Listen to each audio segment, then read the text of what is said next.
Okay, they're all in the waiting room, so whenever y'all ready.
Alrighty. Welcome everyone to our second night of debates for the 45th Cabinet. Today we'll be having the debates for the Social Chair, Cultural Chair, Community and Political Affairs Chair, Secretary, Vice President, and President candidate debates. My name is John Umel, and I am the President of AkbayanSJSU, and I will be facilitating the debates today along with RJ. Please introduce yourself as well. Hi, everyone. Yes, my name is RJ. I'm the treasurer for AkbayanSJSU, and I'll be helping John facilitate the debates for tonight. Awesome. Thank you, RJ. And let's go ahead and get started. Our first debate for the evening is for our social chair candidates. May our social chair candidates please turn their cameras on.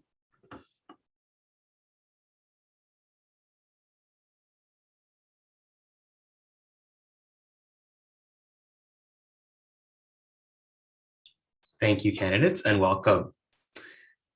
During your debate period today, you will be asked a series of questions. Each question has an allotted time for you to respond, and AJ Tenio will be the timekeeper and will have cards indicating how much time you have left to answer the question. At the end of your time, AJ will say, time. Once he says this, please wrap up your thoughts immediately should you reach this mark. The time starts when you begin answering the questions. You're welcome to ask us to repeat the question at most once. Since there are multiple candidates for the social chair position, the speaker list is as follows: Rhea, Nikayla, and Anton. For each question, we will rotate such that the next speaker in line will speak first for the next question. Do you need any clarification on the instructions? If not, we will now begin the debate for the social chair position. Please introduce yourself with your name, pronouns, year, and major, starting with Rhea. Hello and what is up, everyone? My name is Rhea Ravello. My pronouns are she, her, hers. I am a second-year digital media art major, and I'll be running for social chair. Hello, everyone. My name is Nikayla Losa. My pronouns are she, her, hers. I'm a first-year undeclared pre-nursing major, and I'm also running for your social chair.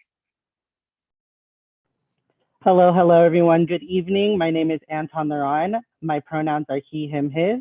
I am a third-year advertising major on the marketing communications track, and I am one of your candidates for next year's social chair. Thank you, candidates. Let's go ahead and get started with the first question. For this question, we will start with Rhea, and you will have 30 seconds to respond. In 30 seconds, describe the responsibilities of being a social chair. Some of the responsibilities for social chair would entail planning friendship games for all the members of Akbayan to enjoy, along with working with the counterparts of our charge force. It also includes working collaboratively with social core and cabinet.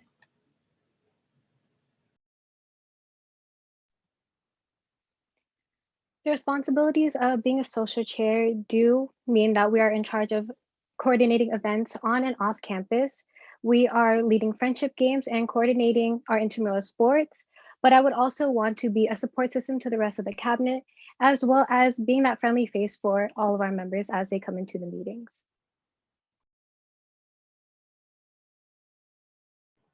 The responsibilities of social chair include coordinating friendship games for Akbayan each year, coordinating intramurals in the spring semester, as well as working with the social core each year to put on events for the community, whether that be the community kickoff each semester in collaboration with the community and political affairs chair, and different events such as that coincide with the position.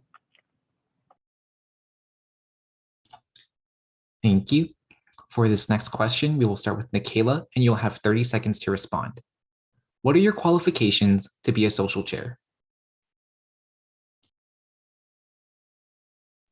My qualifications for being a social chair include all the experience that I've had in high school when it came to leadership and event planning. I was able to event plan things like socials, picnics, and dances, as well as I've had the experience of similar things like friendship games through Key Club and Fall Rally. I believe that I'm very creative and innovative, and I have the passion that it takes to create new things that members can be excited to look forward to.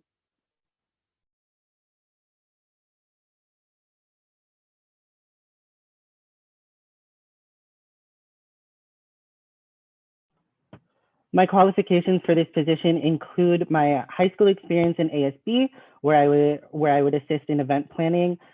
And then within Akbayan, I was a rising intern last year.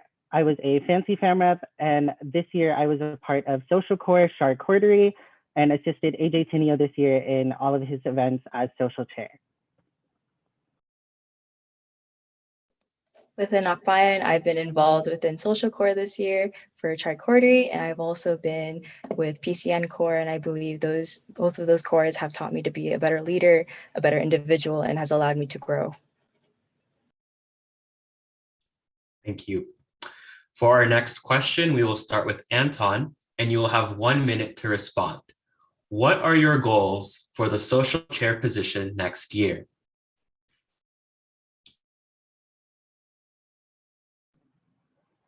My goals for the social chair position next year is, number one, to continue creating and fostering a community within our organization.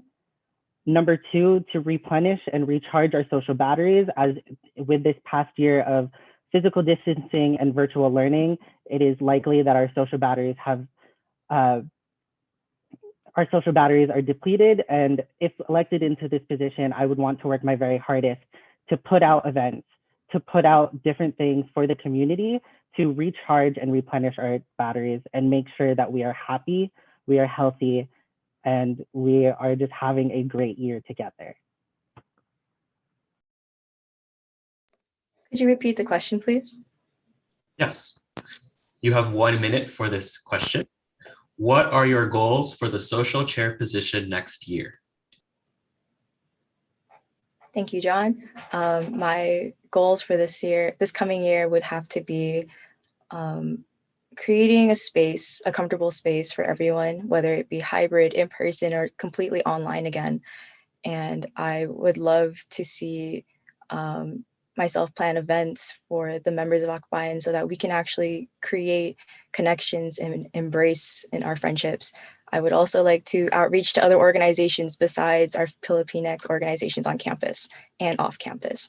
I would like to outreach to RHA, the SRAC, or even the different cultural organizations so that we can collaborate on creating events and having everyone be more aware of each other's cultures and to educate each other. Could you please repeat the question, please? For this question, you have 1 minute. What are your goals for the social chair position next year? Thank you. The goals that I have if elected as social chair include the following. I want everyone to feel as included as possible within this organization. From my own experience in this organization, I've found so many friendships that I didn't think that I would make. And that's what I want to give to others, whether it be in a hybrid environment or in a totally virtual environment. I want to be able to collaborate with my fellow pillars and create events that excite our members, such as doing an AAPI event that shares all the cultures, and we can all collaborate with the other AAPI organizations within the school. And I would do this with the cultural and possibly the PCN coordinator.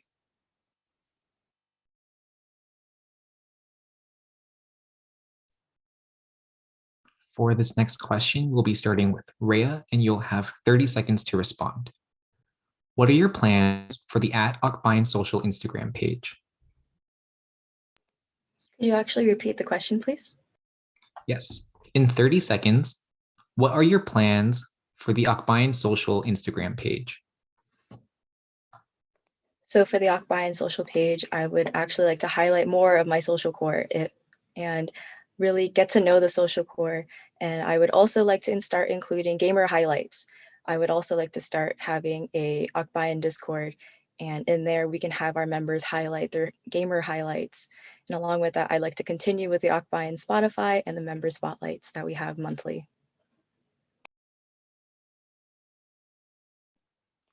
For the Instagram, I would like to highlight both our core as well as our general members. And one of the things that I wanted to do so, especially for our members, was to highlight their talents, because they are what makes this organization possible. And recognizing what they can do, as well as sharing what we all have with each other, is something that I can feel would really bring inclusivity within Akbayan.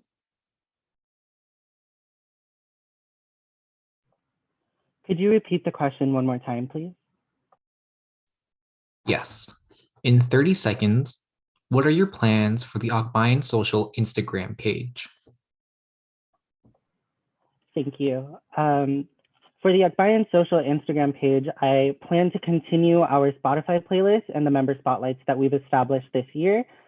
In addition, I want to highlight more of my potential core members and the cabinet that is working alongside myself and our core, and including the Friendship Games board as well, because Friendship Games is just as a really big, important part in as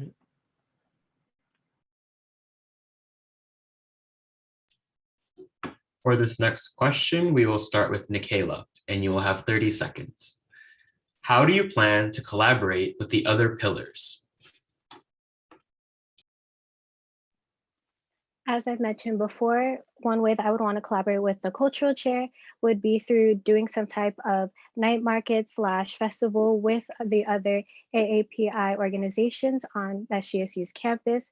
With COPO, I would want to achieve whatever goals that they want to do, whether it being more political based or community based, and possibly do things like picnics and doing more kickbacks in that type of sense. And with our academic chair, what I would want to do is hold more group study sessions as well as offer it a bigger space for us to all connect educationally.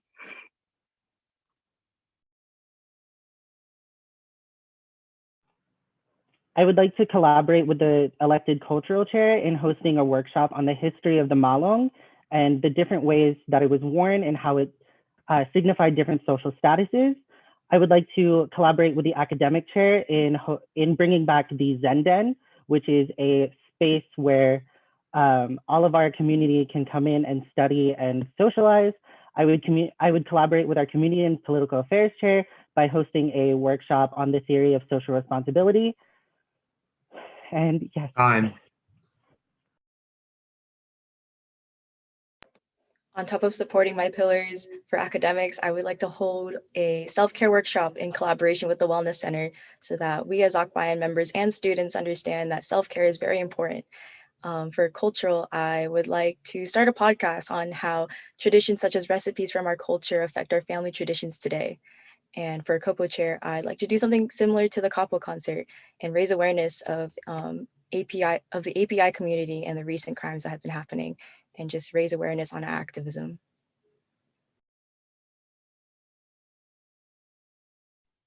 Thank you.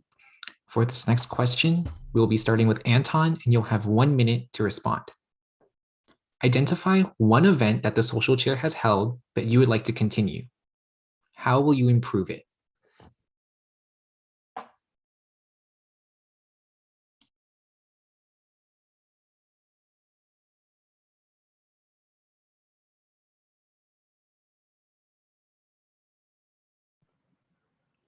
One event that the social chair has held in the past that I would like to improve is our holiday bonding night that was in collaboration with our community and political affairs chair this past winter.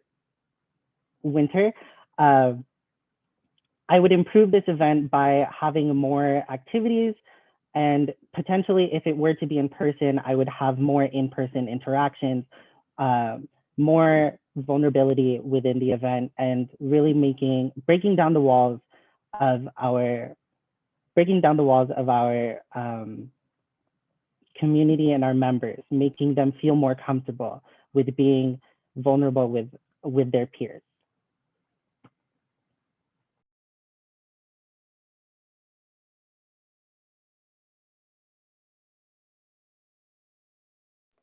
Could you repeat the question, please?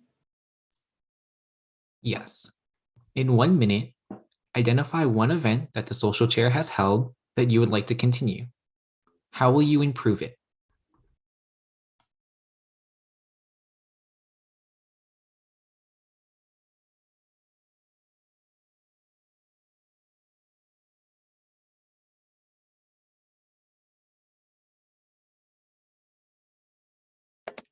One event that I would like to improve on would be the collaborations with academics.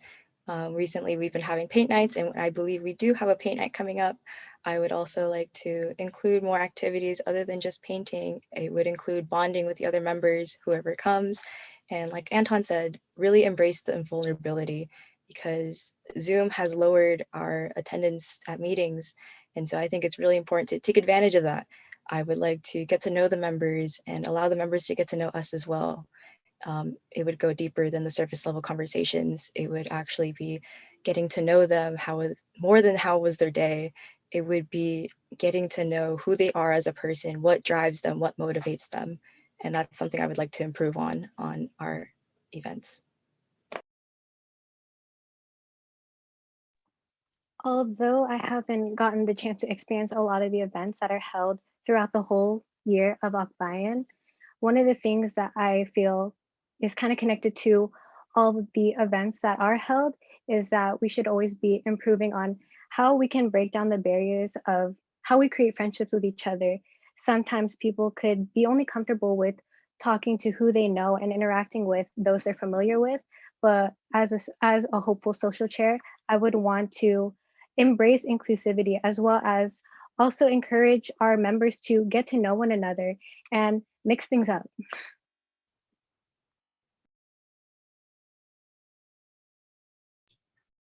Thank you. For the next question, we will start with Rhea, and you'll have 30 seconds to respond. How do you plan to include individuals who are on the shyer side in your programming? Could you repeat the question, please? Yes. In 30 seconds, how do you plan to include individuals who are on the shyer side in your programming?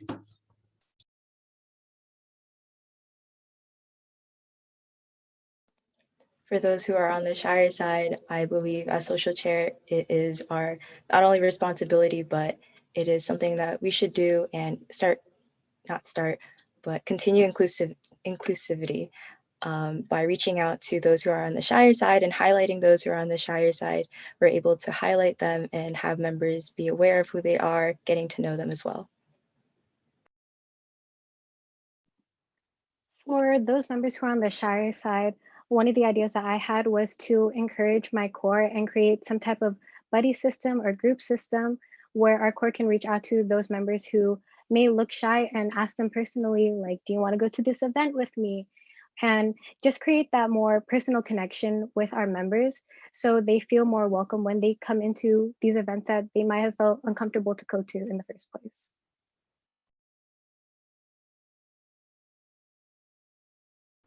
Could you repeat the question one more time, please?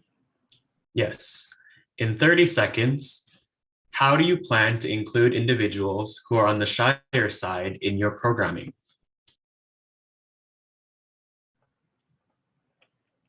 In order to include members that are more on the shyer side, I would definitely call upon my potential core and my fellow cabinet members to reach out and really talk to those members who may seem shy at different events at the table, and really talk to them and say, like, and promote our different events. And like Nikayla said, promote a buddy system.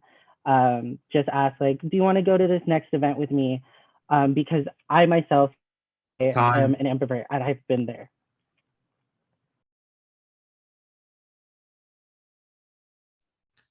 For this next question, we will start with Nikayla, and you'll have 1 minute to respond. One of the biggest responsibilities of the social chair is to organize friendship games in the fall. What are your plans to increase membership engagement during friendship game season, especially if it will be virtual again?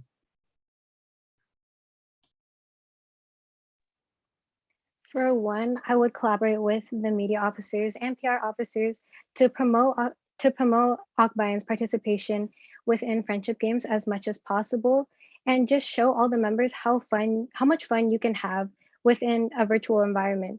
From all of the videos that I've seen of previous friendship games, not just from Akbayan, but other Filipino American organizations, I could feel their spirit radiating from the screens. And no matter if it's hybrid or in person or virtual, we should always be putting our 100% because we are representing Akbayan as a community.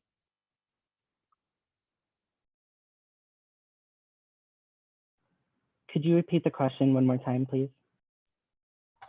Yes. In 1 minute, one of the biggest responsibilities of the social chair is to organize friendship games in the fall. What are your plans to increase membership engagement during friendship game season, especially if it will be virtual again?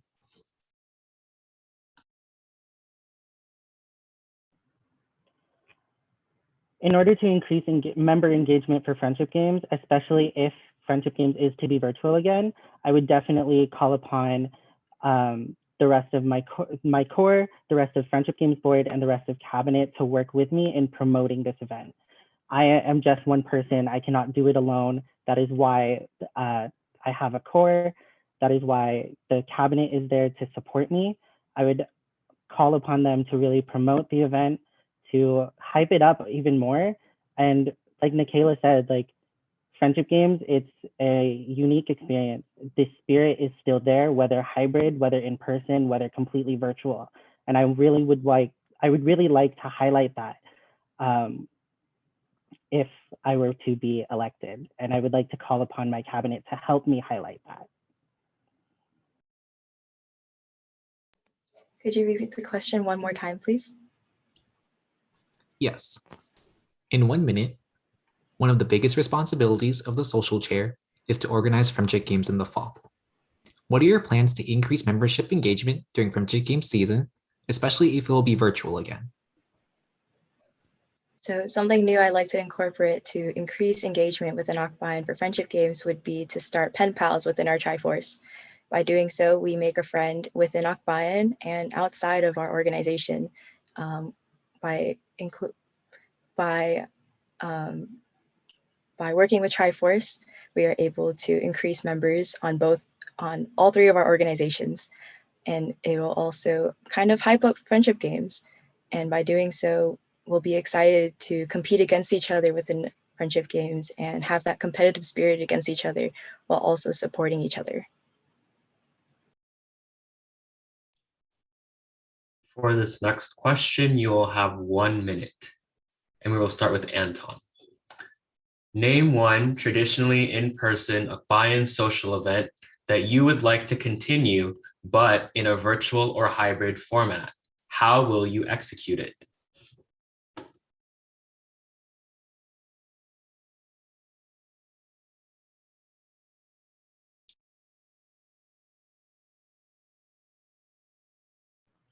Could you repeat the question one more time, please? Yes.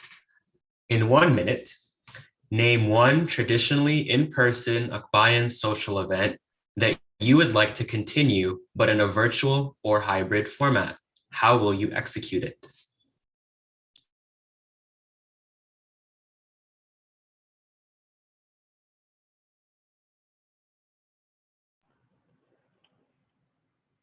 One traditional social chair event that I would like to bring back and possibly execute as a hybrid or a virtual setting is AK Amazing Race from Mario Hidalgo's year, Flight 42.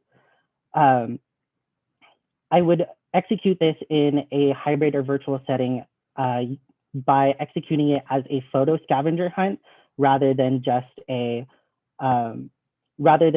scavenger hunt around campus like it was held in the past. It would be photos of different things around their community, whether we're in person on campus or back at home. And it's just a fun way to get everybody outside, get some fresh air, and especially for those that are on campus to re-familiarize themselves with the campus, especially since this could be our first time back on campus in a year. And for some members of our community, it's their first time on campus ever. Could you repeat the question, please? Yes. In 1 minute, name one traditionally in-person Akbayan social event that you would like to continue, but in a virtual or hybrid format. How will you execute it? So an event I would like to bring back would be the AK Winter Formal. I feel like that's something that we all miss in person, and I like to bring it to us virtually. In doing so, I'd like to have all of us get together in our nice attires, makeup, and everything. And also, I'd like to highlight the different members during that winter formal, do superlatives like how we used to, and highlight those in friendship games, and really just have a good time together and start bonding. I think it's really important that we emphasize the bonding because when we come back in person, we'll have new friends that we didn't think were going to be our friends. And so I think it's really important that we do that.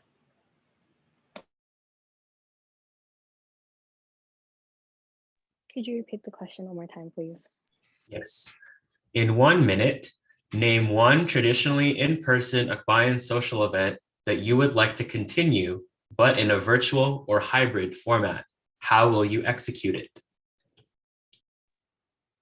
Hopefully in the next school year, one of the events that I've seen been done in the past are open mics that were in person, but how would I want to do that on a virtual or hybrid setting would be to format it in a way that it's more of a concert/talent show that we are able to really highlight our members and see all the talents that they have, because there are so many talented people within Akbayan. And if we all showcase each other within even a virtual space, that is something really special that I want to bring to our new members.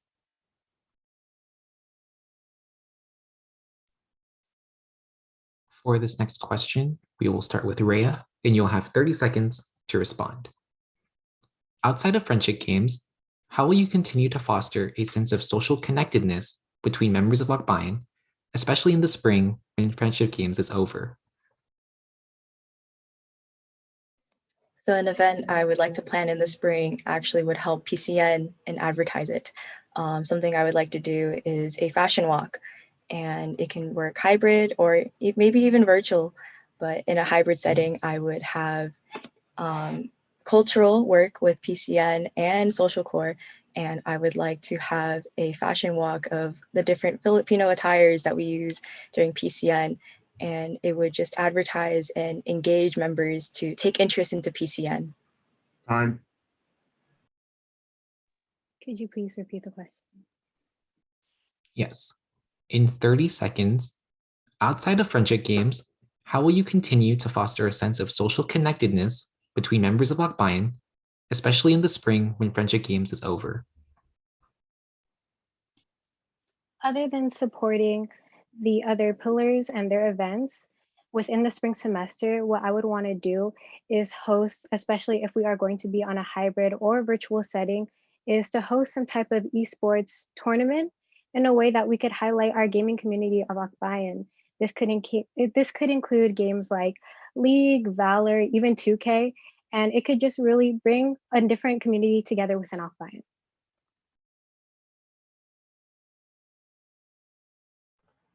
Could you repeat the question one more time, please? Yes.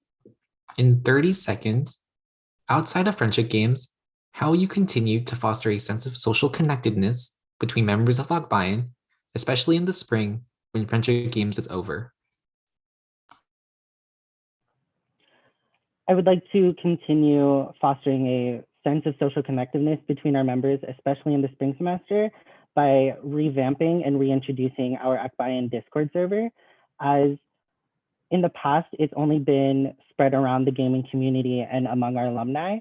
If given the opportunity, I would love to bring it back and revamp it. As we've seen in the past year, Discord is more than just a gaming community platform. It can definitely be used more into our everyday. Time.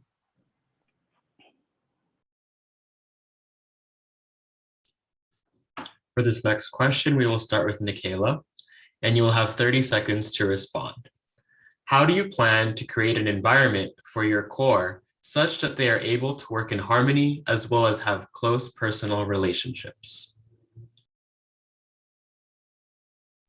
When choosing my core, I would want a core that is overall very collaborative and very open-minded to hearing what our fellow core members have to say when it comes to certain things that we are planning.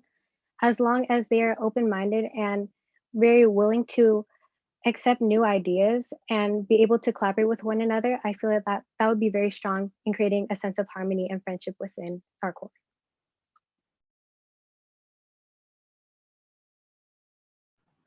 Could you please repeat the question one more time? Yes. In 30 seconds, how do you plan to create an environment for your core such that they are able to work in harmony as well as have close personal relationships?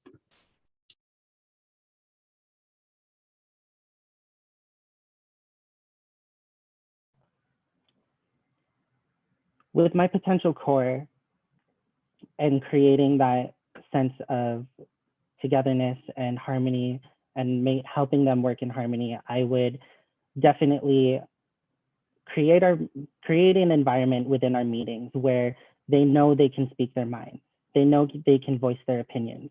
And definitely in our meetings, it won't 100% be work. There will be time to socialize. There will be time to get to know each other, time to bond and create connection. Time. Could you repeat the question one last time, please? Yes. In 30 seconds, how do you plan to create an environment for your core such that they are able to work in harmony as well as have close personal relationships. Something that I think worked efficiently during social core this past year was having a vibe check at the beginning of every meeting, just to make sure that everyone is doing okay, everyone's eating dinner. And I would also like to have bondings before and towards the end of our term together, because I think it's really important that we establish those relationships and outreach and have those networking connections with each other.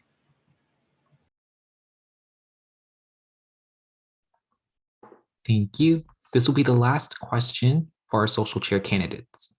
We will start with Anton, and you'll have 1 minute to respond. How do you define social?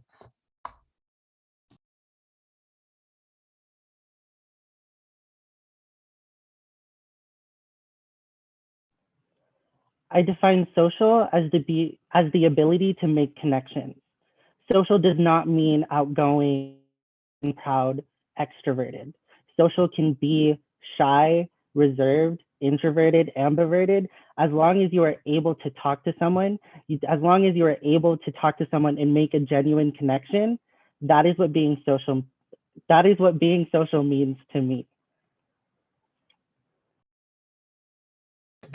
Could you repeat the question, please? Yes. In 1 minute, how do you define social? To me, social is more than reaching out to members. It's more than creating events to foster a community. It's allowing yourself to be vulnerable in order to make those connections with other people.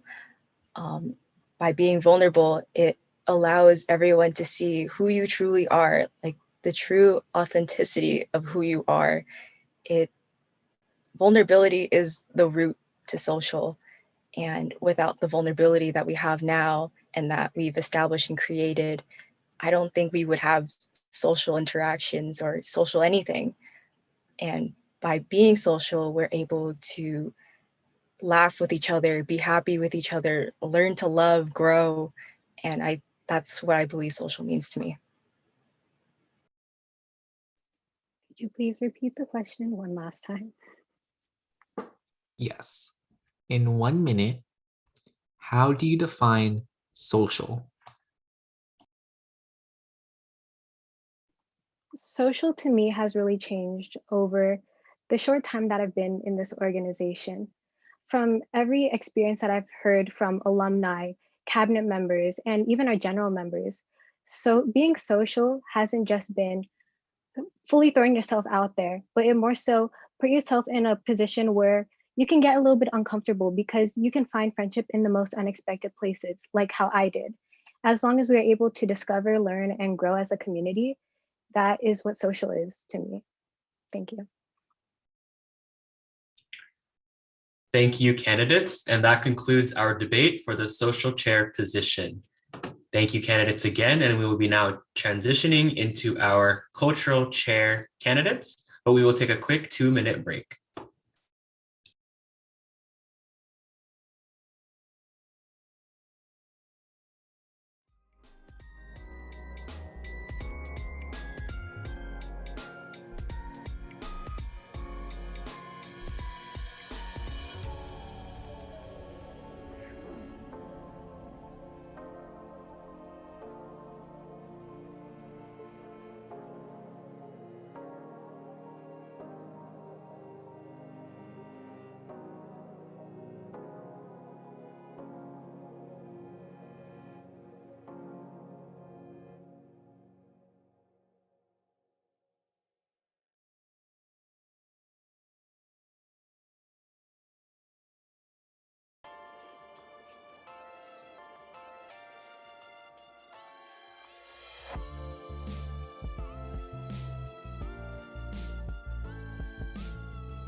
Welcome, candidates. During your debate period, you'll be asked a series of questions. Each question has an allotted time for you to respond. AJ Tennille will be the timekeeper and will have cards indicating how much time you'll have left to answer the question. At the end of your time, AJ will say time. Once he says this, please wrap up your thoughts immediately should you reach this mark. The time starts when you begin answering the questions. You're welcome to ask us to repeat the question only once. Because there are multiple candidates, the speaker list is as follows: Angel, Arlene. For each question, we will rotate such that the next speaker in line will speak first for the following questions. Do you need any clarification on the instructions? If not, we will begin the debate for the cultural chair now. Please introduce yourself with your name, pronouns, year, and major, starting with Angel. My name is Angel Louise. My pronouns are she, her, and hers. I am a second year and I'm currently undeclared. Kamusta everyone, my name is Arlene Marie Gubatina Policarpio. My pronouns are she, her, sha. I am a second year sociology major and I'm proud to be one of your cultural candidates. Thank you, candidates. You'll now get started with the first question. We'll start with Angel, and you'll have 30 seconds to respond.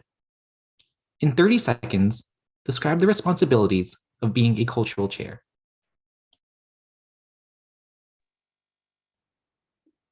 The responsibilities of the cultural chair include spreading cultural awareness to all members, as well as implementing cultural purposes in each and every single event, and supporting the PCN coordinator when PCN season comes around as well.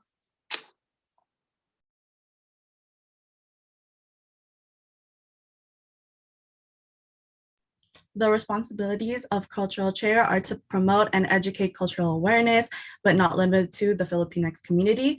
It is also to ensure cultural accuracy within all workshops and events, as well as PCN. And it is also to create events and workshops for Filipinx Heritage Month in October, and also do the talent showcase, also known as Mabuhay. For the next question, we will start with Arlene, and you will have 30 seconds to respond. What are your qualifications to be a cultural chair? So my qualifications are that I have learned about ethnic studies since I was in elementary school. I was in PEP. I was also a rising intern, and I've had leadership roles in high school, such as being treasurer and vice president of my Filipino community. I am also in Alpha Kappa Omicron, which is a Filipino interest sorority based on the history, traditions, and culture of the Philippines.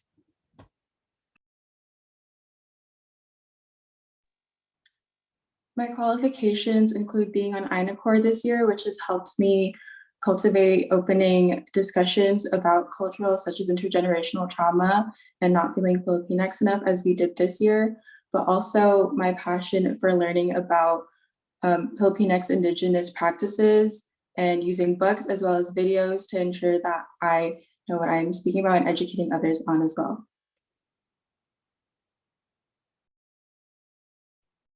For this next question, we will start with Angel, and you'll have 1 minute to respond. What are your goals for the cultural chair position next year? My goals for the cultural chair position next year would include ensuring that all members begin to know about our cultural indigenous practices, and also that they fall in love with the culture just as much as I have this year, and begin to also know about things such as Babaylan women, Babayan, and also how the LGBTQ community was praised during pre-colonial times, as well as an intro into mythology, like Filipino mythology, and learning more about our indigenous cultural practices, and really emphasizing beginning practicing them.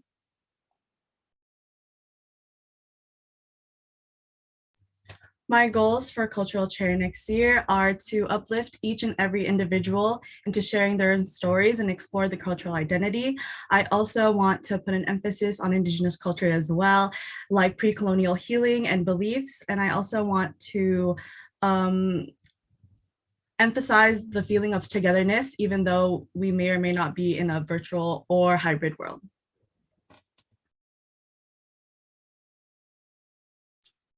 For this next question, we will start with Arlene, and you'll have 30 seconds to respond. How do you plan to collaborate with the other pillars? I plan to collaborate with the other pillars through workshops. So I have had ideas of doing a spoken word showcase with Kopo and talking about the certain issues that have been happening in the world. I also want to do a Akbayan book club with social, and also focusing on ethnic studies with the academics chair and the importance of education in the Filipino community.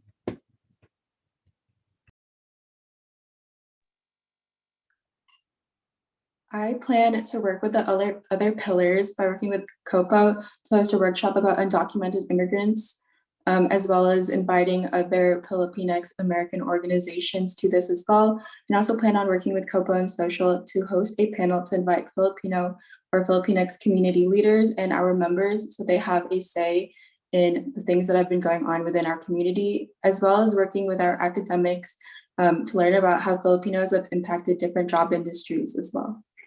Time. For this next question, we will start with Angel, and you'll have 1 minute to respond. Identify one workshop that a cultural chair has held. What did you learn from it, and how did it inspire you to pursue this position?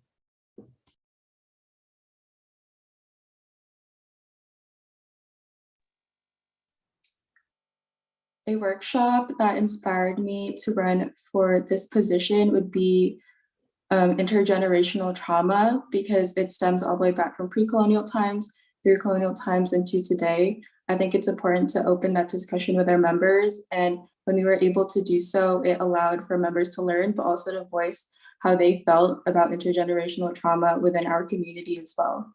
And it helped me also learn that I also have intergenerational trauma, and also just identify what intergenerational trauma is as well, because beforehand I did not know much about it.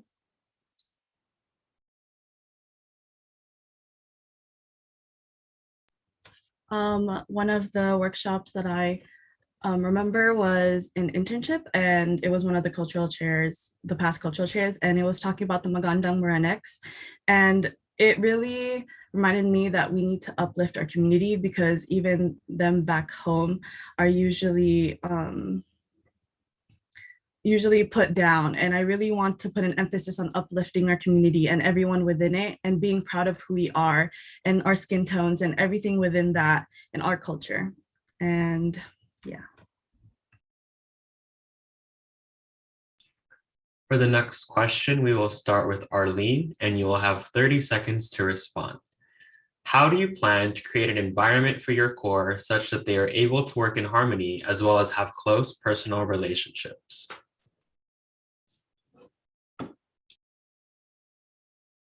So when I plan to work with my core, and I plan to talk to them all the very frequent. I would want to host one-on-ones with them to check in with them and see how they're doing. I would want to do Zoom homework nights with them, just so that academically we're doing okay and that we can check in on each other.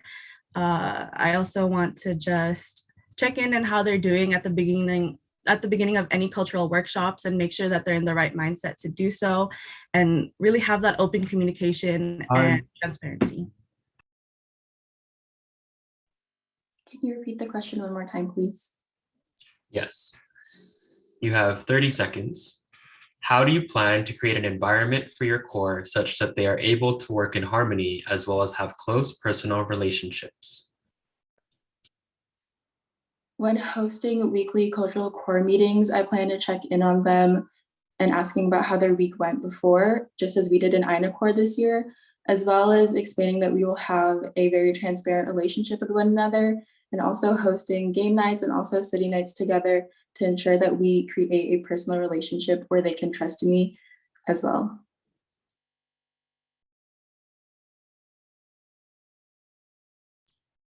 For this next question, we will start with Angel, and you'll have 30 seconds to respond. What actions will you take so that every Akbayan event is related to culture in one way or another?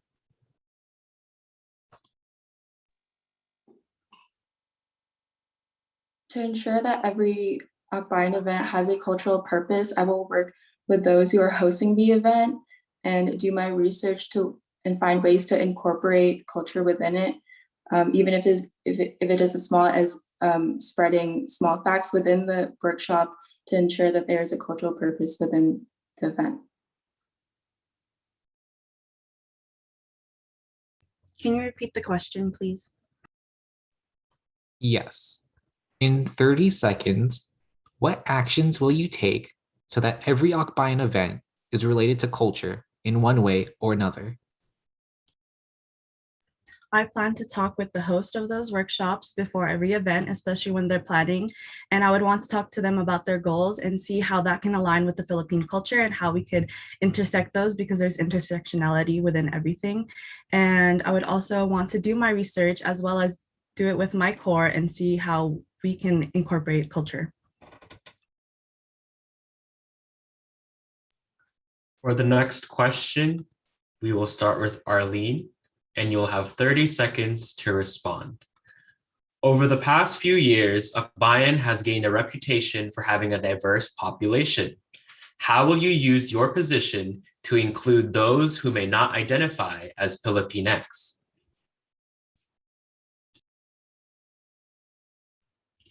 I want to include those who don't identify as Filipinx as creating workshops where we're not only talking about the Filipino culture, but talking about intersectionality within other heritages and culture, as well as talking about, as well as helping them explore their own cultural identity and creating prompts in how they can help themselves, and as well as guide them into their own journey of cultural identity. Can you repeat the question one more time, please? Yes. For this question, you'll have 30 seconds. Over the past few years, Akbayan has gained a reputation for having a diverse population. How will you use your position to include those who may not identify as Filipinx? I plan to include every single member, whether or not they identify as being Filipinx, by reaching out to other organizations such as VSA and other Latinx clubs to make sure that I am able to incorporate their history and cultural identity within ours, and also learn about how other identities have helped the Filipinx culture as well.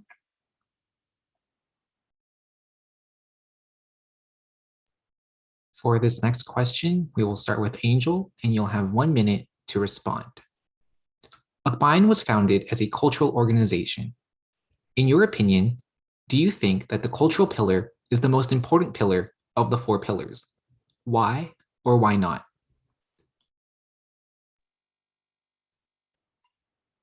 Can you repeat the question one more time, please? Yes.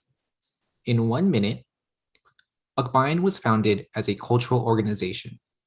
In your opinion, do you think that the cultural pillar is the most important pillar of the 4 pillars?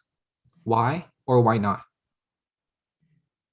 I believe that each pillar is just as important as the other. I believe that cultural is just as important as COPO, academics, and as well as social, because it is the foundation of what Akbayan was built on. And without one another, Akbayan wouldn't be what it is today.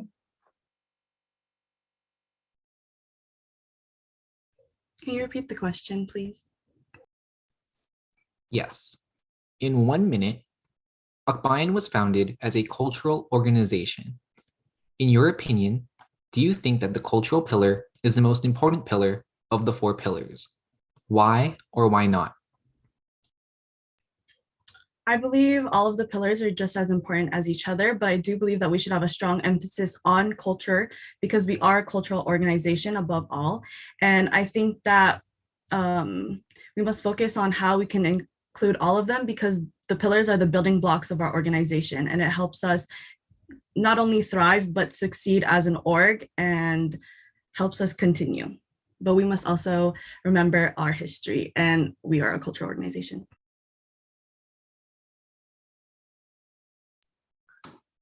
For the next question, you will have 1 minute to respond, and we will start with Arlene. The Mabuhay Benefit Concert is an event traditionally hosted by the cultural chair. However, due to the COVID-19 pandemic, it is not likely that there will be an in-person concert in the near future. What are your plans to execute an event that emulates the purpose and meaning behind Mabuhay?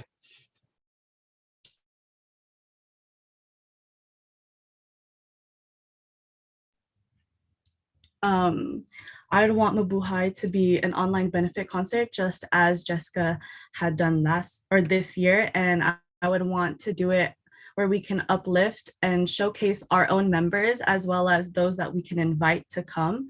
And I would want to do something that's not in person, but have some sort of art piece that can represent Mabuhay that people can come to at directed times and add onto it as we have a physical thing of Mabuhay, because I think it's important that not only do we have online, but we try to make it as hybrid as we can, even though we can't meet in person.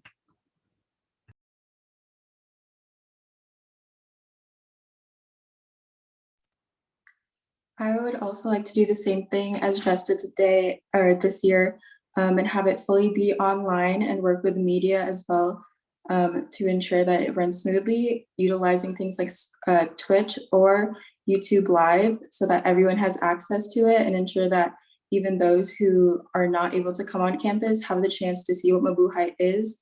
And I would also like to have the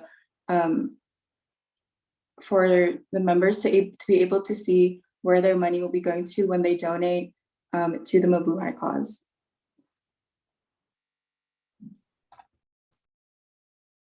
This will be the last question for our cultural chair candidates. We will start with Angel, and you'll have 1 minute to respond. What does culture mean to you?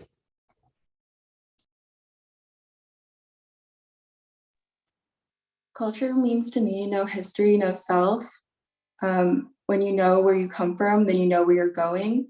I think it's important to know your culture, because when you know your culture, then you also know everything that your ancestors have gone through and how you can continue to share their stories. And culture is also about legacy and continuing that legacy to ensure that future generations know the history of our ancestors, because if we don't share ourselves, we know the history books won't. And to be able to share our history is a privilege and an honor as well. Can you repeat the question, please? Yes. In 1 minute, what does culture mean to you? Culture to me is a shared identity. It is togetherness and how we communicate with each other through food, through languages. It is through attires, through how we really, through how we express ourselves. I think culture is the building blocks of who we are. It is in our blood, our ancestors. It is everything that we make it to be. And I think it is important to, like Angel said, to know our history, to know where we're going, because it is important to pay homage to our ancestors who paved and built the way for us. And that is why I believe culture is important and is my passion. And that concludes the debate for Cultural Chair. We'll take a 5-minute break as we transition to the Community and Political Affairs Chair debates. Thank you, candidates.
Welcome back, everyone. And welcome to our candidate for the Community and Political Affairs Chair position. Welcome back, everyone.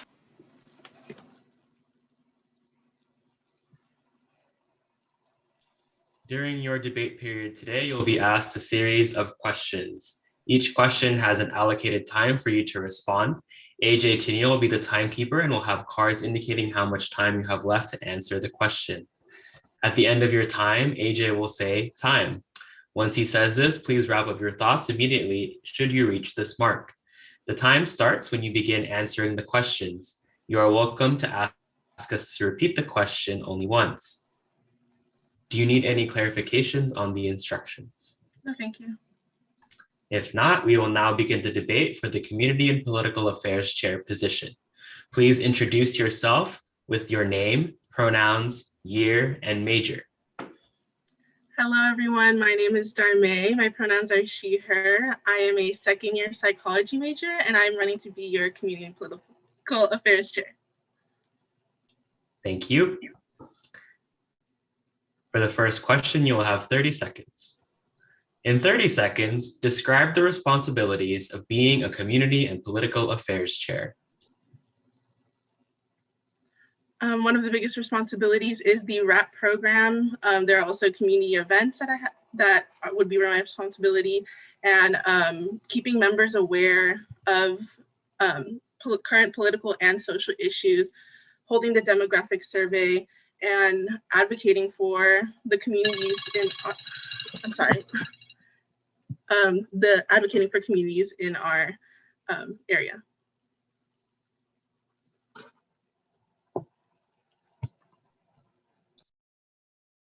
For the next question, you'll have 30 seconds to respond. What are your qualifications to be a Community and Political Affairs Chair?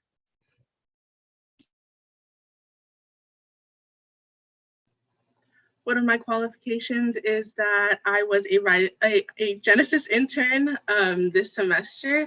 I have a general understanding of how cabinet works, or I've seen them run and organize together. I also think I am a pretty social person. I think I would do well at outreaching to other organizations. And I also have the passion and drive to understand and learn more from my community. For the next question, you will have 1 minute. What are your goals for the Community and Political Affairs Chair position next year?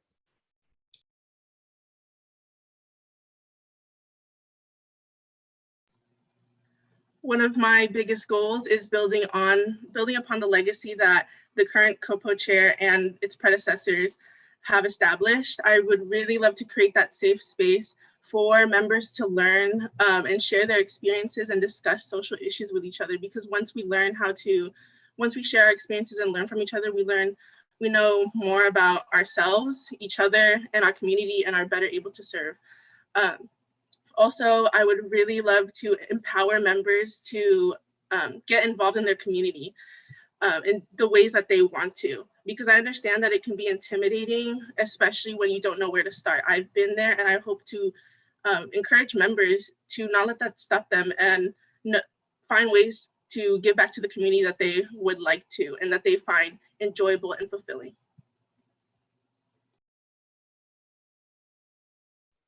For this next question, you'll have 30 seconds to respond. How do you plan to collaborate with the other pillars?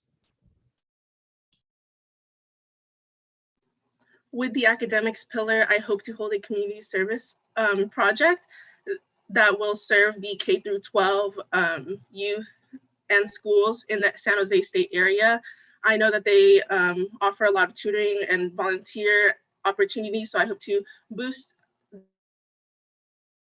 that awareness. Social chair, I hope to include them in the RAP program, give the members a little mini camp experience during that. And with the cultural chair, I hope to hold a workshop that is. For the next question, you will have 1 minute. Identify one workshop, event, or initiative that a Community and Political Affairs Chair has facilitated. What did you learn from it, and how did it inspire you to pursue this position?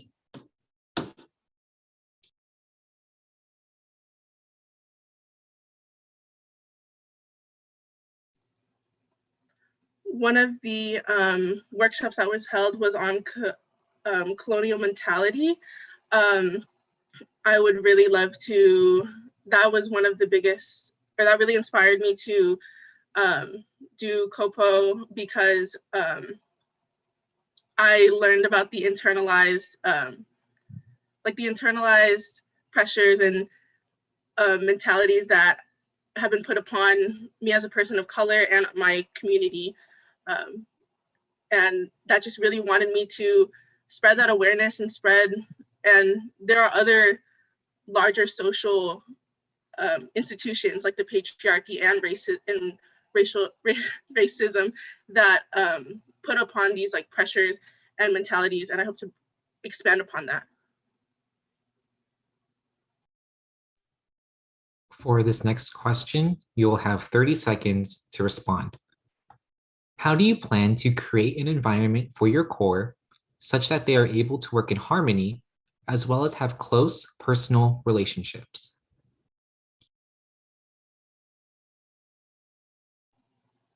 One of the things I would really like to do is establish boundaries, establish what are they comfortable talking about, especially since this is a political and centers on political and social issues.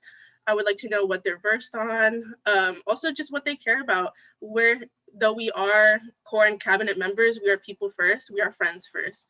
And I hope to bond with them outside of core meetings and understand their style of leadership, understand what they are willing to put. For this next question, you will have 1 minute. What are your plans for RAP next year, assuming it will be fully virtual?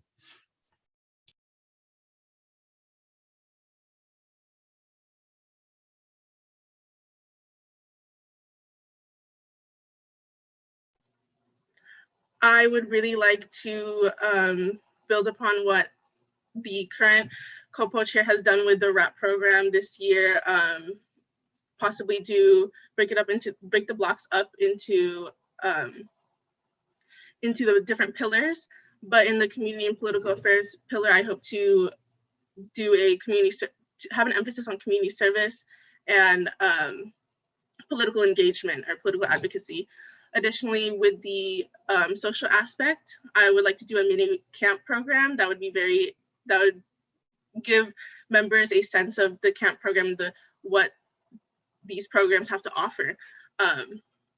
Additionally, with the academics, maybe we can hold a workshop that will bring more talk about the pressures that Asian American students typically face in their households from their parents.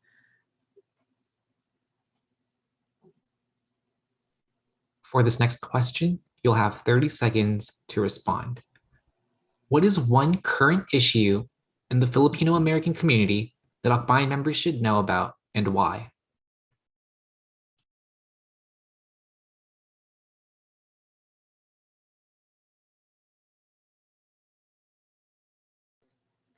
One issue in the Filipino community is how Asian people are represented in the media.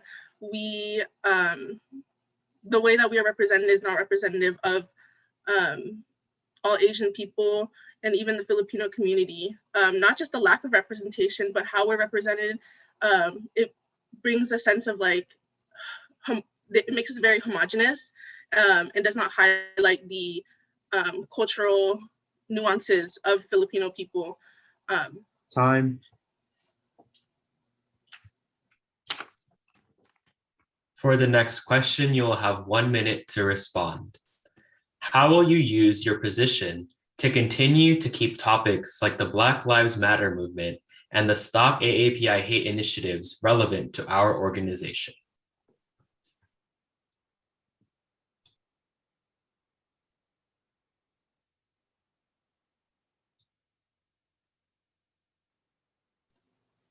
I actually hope to hold a workshop or events with other organizations on campus and off campus, bringing guest speakers from the Black and Asian community, and boost their projects, boost what they're doing, and keep social media updated on the Akbayan Instagram, and put out like flyers, boost other Black and Asian community projects.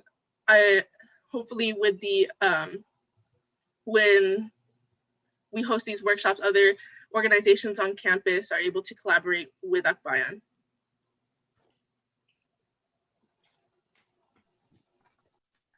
This will be our last question for our Community and Political Affairs Chair debate. You'll have 1 minute to respond. This year, the 44th Cabinet has tried to normalize the use of pronouns in our programming. What is your opinion on this action?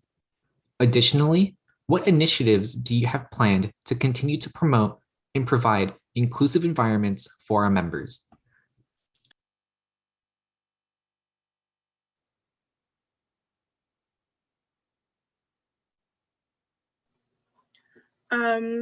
First, my opinion on the pronouns and the inclusivity of it is I'm for it. I think that it promotes inclusivity and protects trans people. By having this normalization, people are more open to sharing their pronouns and not being attacked by transphobic people.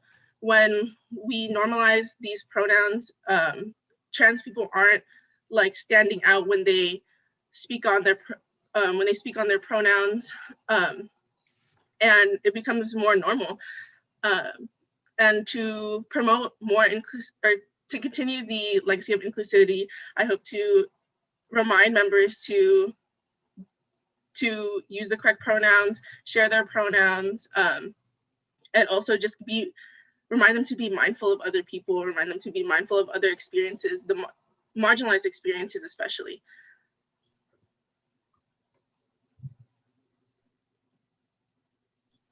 Thank you to our Community and Political Affairs Chair candidate. That concludes the debate for the Community and Political Affairs position.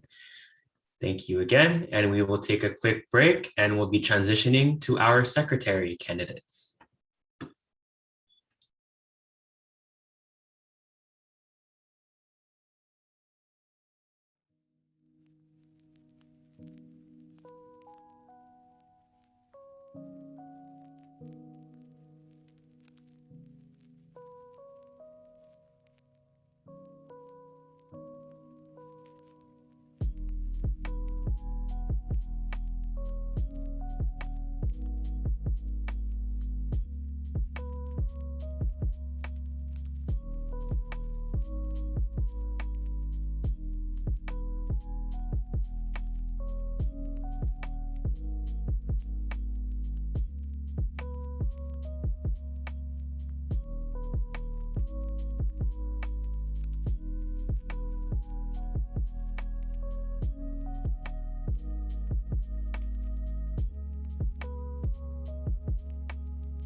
Welcome, candidates.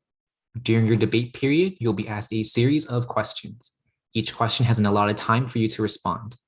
AJ Tennille will be the timekeeper and will have cards indicating how much time you have left to answer the question. At the end of your time, AJ will say time. Once he says this, please wrap up your thoughts immediately should you reach this mark. The time starts when you begin answering the questions.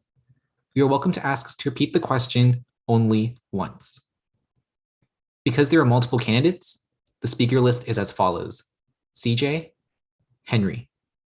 For each question, we will rotate such that the next speaker in line will speak first for the following questions.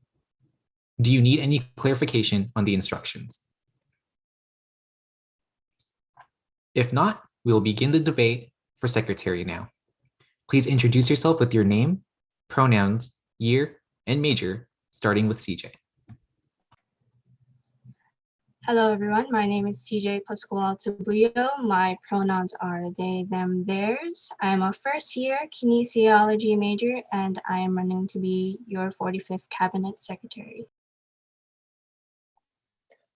Hello, everyone. My name is Henry Duong. I go by he, him, his. I am currently a second-year photography major, and I am as well running to be your 45th Cabinet Secretary. Thank you, candidates. We will now start with the first question. Starting with CJ, you'll have 30 seconds to respond. In 30 seconds, describe the responsibilities of being secretary.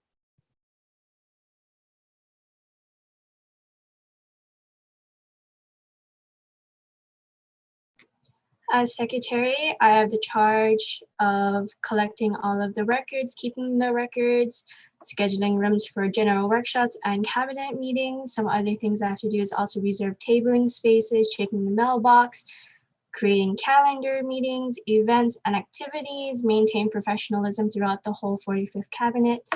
And also during the COVID-19 pandemic, I have to make the Zoom links and reservation forms.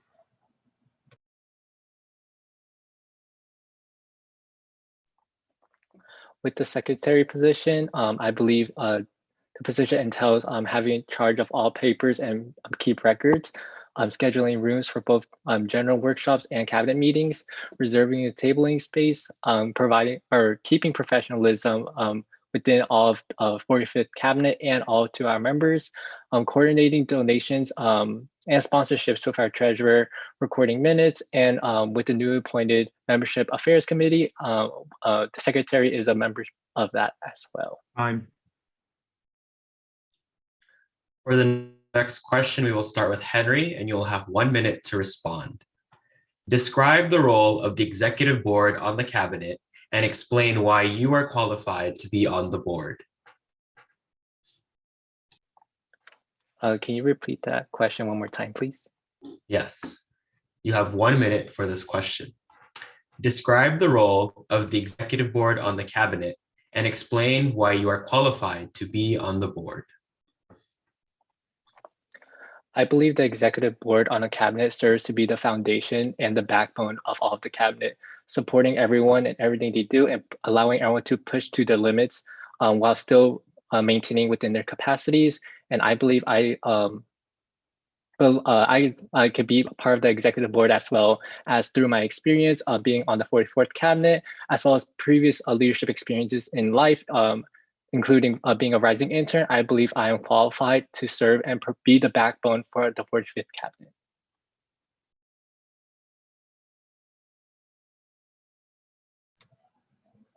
The executive board, as what Henry has said, is the foundation, the backboard of the Akbayan community and the organization. But not only do they serve as the supervisors and onlookers over all the things that happen within the Akbayan community, there are also the role models that are set upon for all general members and cabinet members to look up to.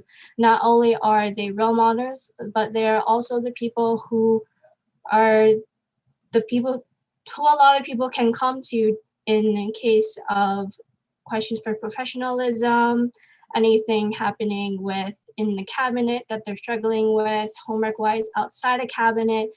The executive board is there to support. And my qualifications is that I've been a coach. I've been a coach for many years for different sports with different children, with dealing with different ages. I've also had my time as being a team manager for 4 years. For this next question, we will start with CJ, and you'll have 1 minute to respond. What are your goals for the secretary position if elected?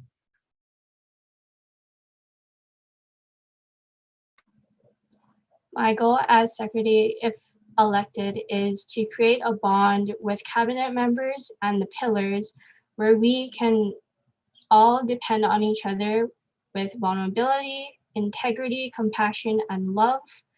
Another thing that I want to do as secretary is reach out to those members who aren't as active as Akbayan, but we know that they're there.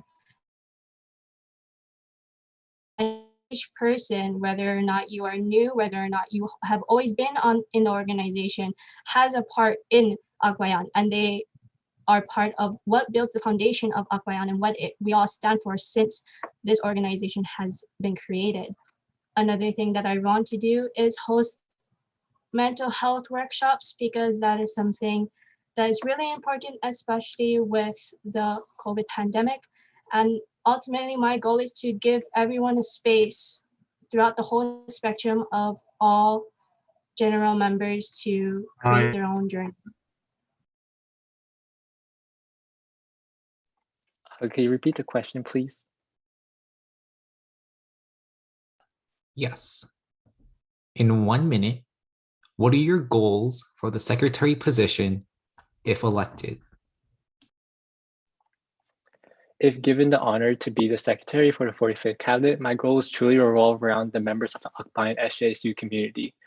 Through this, I wish to recognize every single individual member through providing them platforms and outlets to truly express themselves to those within our community and outside our community. Additionally, connecting everyone to build genuine connections with one another, whether we're in a virtual setting, online, or hybrid, along the way. Continuing events such as Entrepreneurs, AK Thrifting, and Membership Spotlight, and more, I believe can truly provide members to have those platforms and outlets to truly express themselves, connect with one another, and continue to foster and build this second family we call Akbayan. For the next question, you will have 30 seconds to respond, and we will start with Henry. What strategies do you plan to implement to enforce professionalism amongst your cabinet members, given it is much more difficult to enforce in a virtual environment? Can you repeat the question one more time, please? Yes.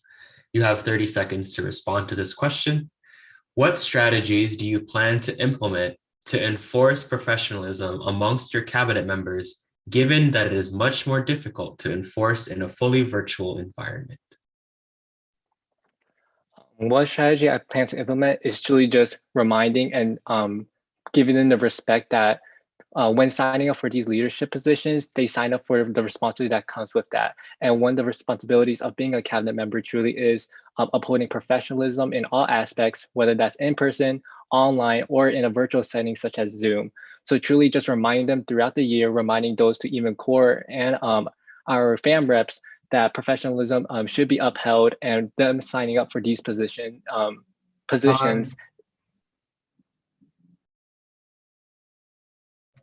Could you repeat the question one more time, please? Yes. For this question, you will have 30 seconds. What strategies do you plan to implement to enforce professionalism amongst your cabinet members, given that it is much more difficult to enforce in a fully virtual environment? During meetings, I will always remind them to remember that they have to uphold these specific professionalisms, because this is what they signed up for. This is their responsibility, and they need to be withheld accountable to their actions. And they also need to understand and really know that you are holding the weight of Akbayan, you're holding the representation, not just to general members, new members, but to the rest of the SJSU community. And that is what's really important that we. For this next question, we will start with CJ, and you'll have 1 minute to respond. Do you think the current professionalism guidelines for cabinet members are too strict? Why or why not?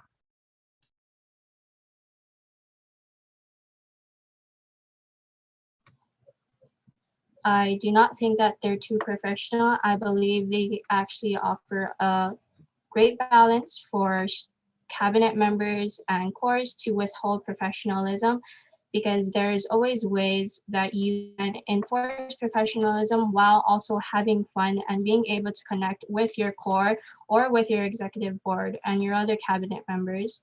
There are different ways that we can always figure out to be professional, but also be able to connect with one another, not on just a professional level or a logistical level, but also on a moral level, and create a community where we both understand and respect one another on our beliefs and our identities and what we believe in and who we are. Can you repeat the question one more time, please? Yes. In 1 minute, do you think the current professionalism guidelines for cabinet members are too strict? Why or why not? In my opinion, I do not believe the current professionalism guidelines are too strict, as I believe Akbayan stands as a really professional organization where we show and demonstrate to our members how we can still, like how my fellow candidate CJ said, how we can still have fun while maintaining that professionalism. And additionally, I believe by maintaining that professionalism, it allows anyone to feel included. It promotes inclusivity when those may feel that they do not belong. So I believe it is something that we should continue. Along with that, I just believe it is a good practice now within college and within life to start early on, practice professionalism in person and online, as this could be something that can help set you up for the future, for future careers or just yourself in life in general.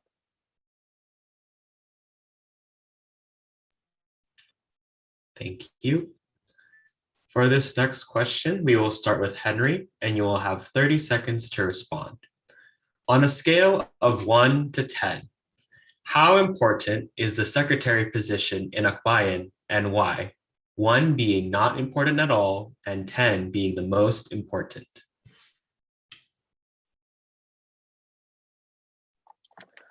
On a scale to 1 to 10, I believe the secretary position is a 10, just because I believe that every position on cabinet is a 10, as every position contributes to what Akbayan is today and what it stands for.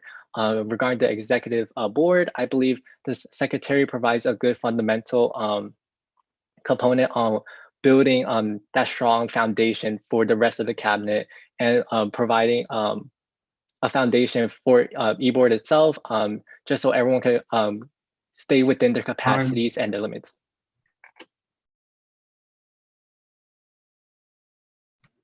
As Henriette said, I also believe that on a scale of 1 to 10, secretary position holds a 10, not only because it is a foundation that is needed, it is what helps with the connection and cohesiveness between all cabinet members, but also we are cabinet members before we are positioned, and that is something that we've been withholding, and that is something that we should continue to withhold, because a cabinet is a team, and if not all positions are held up equally, then the team won't work, the things won't work.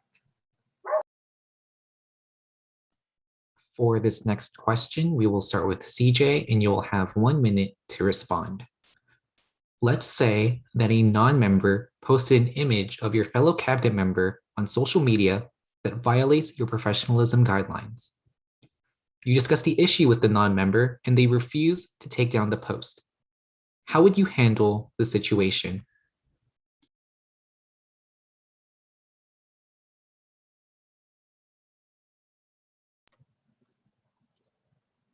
Besides contacting the non-member about the situation, I will also contact the person who was included into the photo and have a one-on-one conversation on what do they feel about the situation, do they approve about the situation, what do they think about it, but also get a better understanding on both sides of the story instead of just going to that one non-member. By getting both sides of the story, it will help me understand and make critical decisions on what to do, and what to discuss next for the actions that need to be taken for the current member that was in the social media posting. Additionally, I will also, if I need to, contact any other members that were in the situation if they were mentioned, and talk about what has happened and why it's happened, and understand whether or not this was something that was consensual, this was something that they understood that was wrong. Can you repeat the question one more time, please? Yes. Let's say that a non-member posted an image of your fellow cabinet member on social media that violates your professionalism guidelines. You discuss the issue with the non-member and they refuse to take down the post. How would you handle the situation?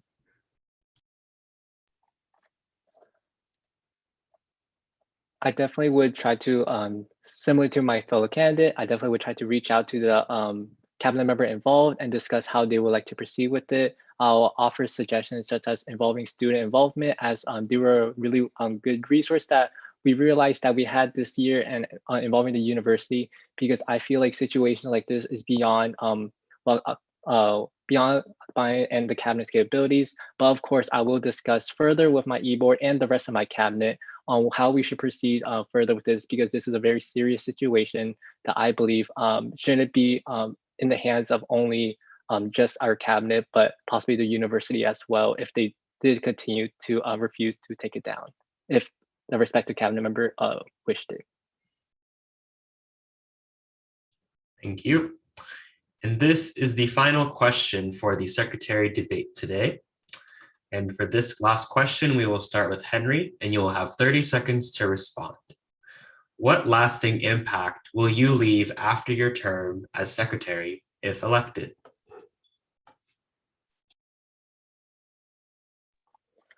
A lasting impact I wish to leave on my term, if elected as secretary, is truly that every individual member of the Akbayan community makes what Akbayan is and makes what we stand for.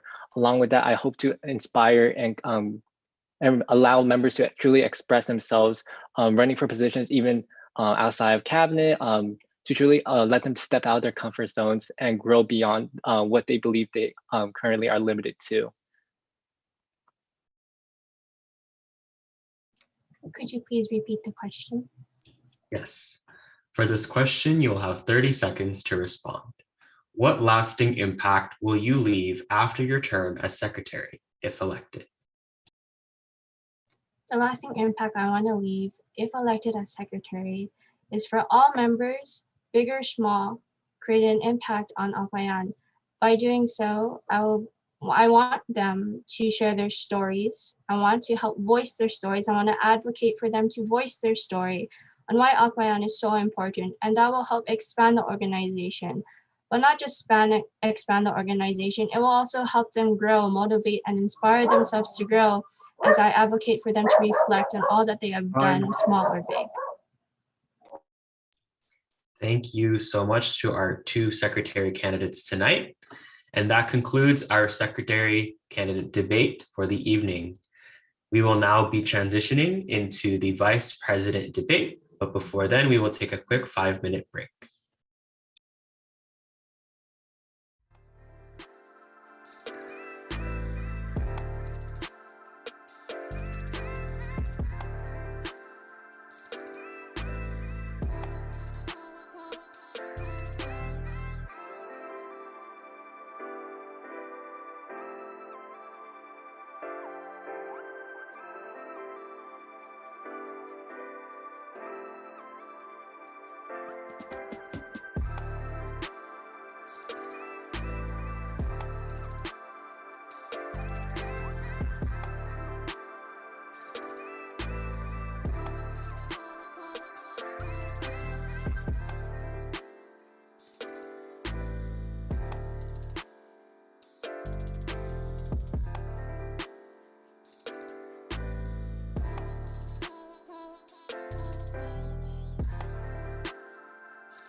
to hear this, that you used to go up on Mulholland Drive and park every night and visualize seeing yourself as. Yeah, I would visualize. This is when you were broke and poor. Right, having directors interested in me and people that I respected saying, I like your work or whatever that is, and I would visualize things coming to me that I wanted or whatever. Drive home and think, well, I do have these things. They're out there. I just don't have a hold of them yet, but they're out there. I wrote myself a check for $10 million for acting services rendered, and I gave myself 5 years, or 3 years maybe, and I dated it Thanksgiving 1995. Just before Thanksgiving 1995, I found out that I was going to make $10 million and dollars and dollars and dollars and dollars.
Welcome, candidate.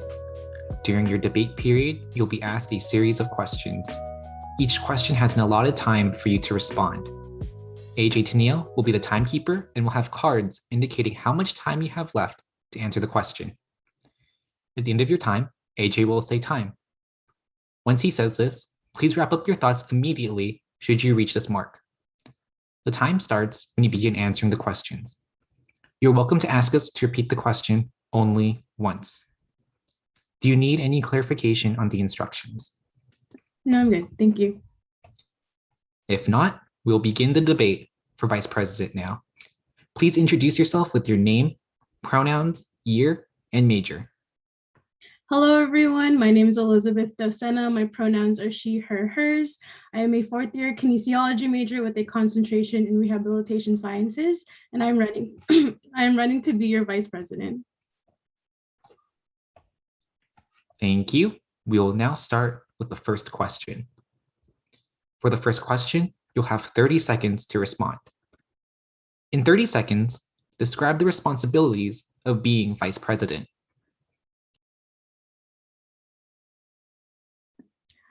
As vice president, if elected, I would have to work closely with the president to facilitate all meetings and events. And not only that, we would also be ex officio core members on all cores that are established. In addition to that, I am also a support system for the whole cabinet as a whole, and it is my job to ensure that the cabinet is all on the same page logistically, mentally, and emotionally. And not only that, I would also be a bridge between the organization and alumni, advisors, and the like. For the next question, you will have 30 seconds to respond. What is one thing you learned from your previous cabinet experience, and how will you apply what you learned to succeed in the vice president position?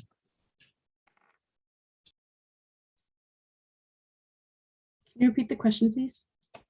Yes. You have 30 seconds to respond. What is one thing you learned from your previous cabinet experience, and how will you apply what you learned to succeed in the vice president position?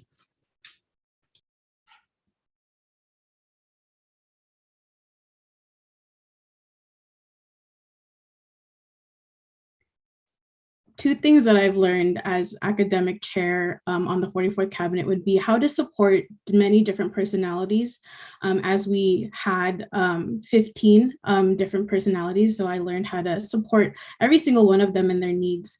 Not only that, I also learned how to pick myself up.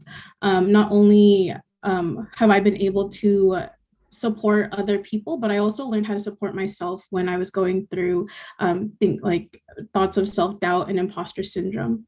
Time.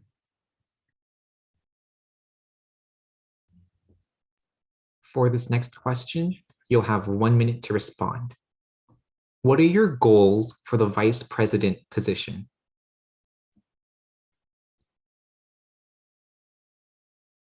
Some of my goals as vice president is to cultivate an environment not only within my cabinet, but also even extending out to alumni, that every voice will be heard and and that everyone has an opportunity to take their space because they belong where they are called to.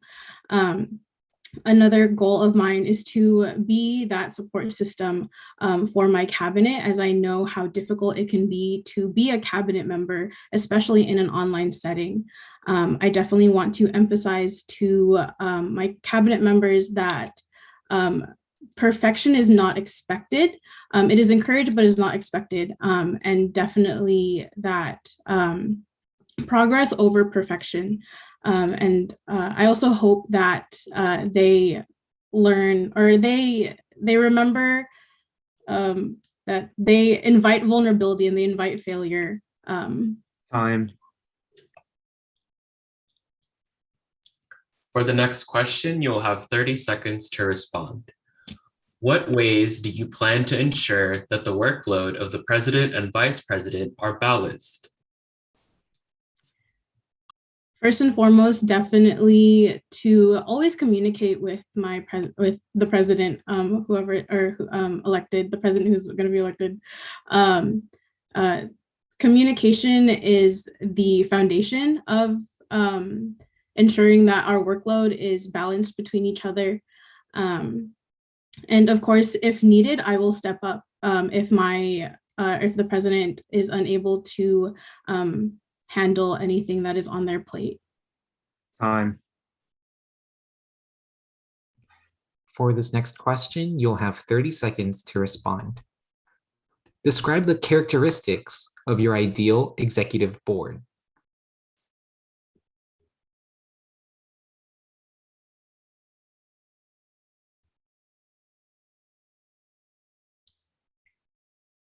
I would say my ideal characteristics of an executive board would, of course, to be a board that listens with an open ear and an open heart, of course.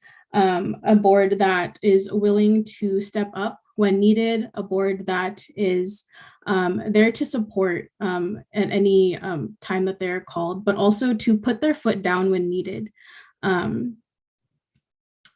Yeah.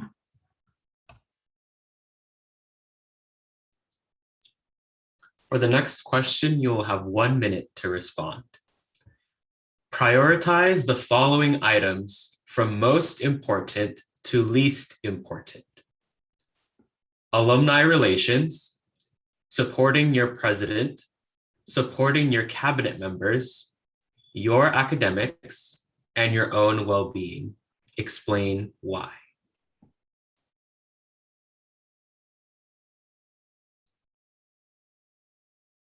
Can you repeat the question, please? Yes. For this question, you have 1 minute to respond. Prioritize the following items from most important to least important. Alumni relations, supporting your president, supporting your cabinet members, your academics, and your own well-being, and explain why.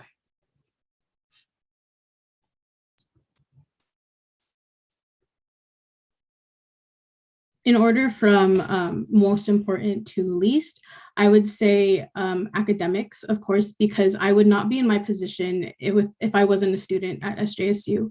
And of course, keeping into account the GPA requirement and the grade checks, academics would be first. Following that, my own mental health, because I know how I perform when my own mental health is not at its best. And following that would be supporting my cabinet and my president. And I know that if my mental health wasn't at 100%, then I would not be able to support my cabinet or my president the best that I know I can. And lastly, would be alumni relations, because although they are still kind of part of the organization, they are not fully in the circle. So I'd of course keep them into account, but also keep in mind that they have their own lives and that of course Akbayan is not their priority either. Thank you. For this next question, you'll have 1 minute to respond. Over the past few years, there's been a growing disconnect between the older generation and the current generation of Akbayan leaders. What are your thoughts on this, and how do you plan to connect the two generations together?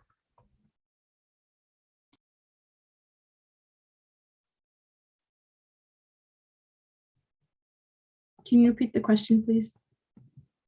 Yes. In 1 minute, over the past few years, there has been a growing disconnect between the older generation and the current generation of Akbayan leaders. What are your thoughts on this, and how do you plan to connect the two generations together?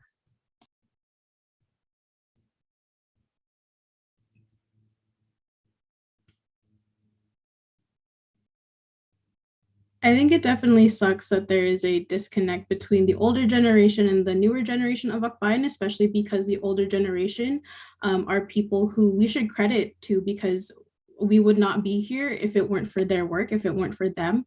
I would work towards bridging both generations by working closely with the Filipino Alumni Network and things like the Alumni Network Opportunities, which is in collaboration with the academic chair, to bring in alumni to our events and to bring more alumni kind of not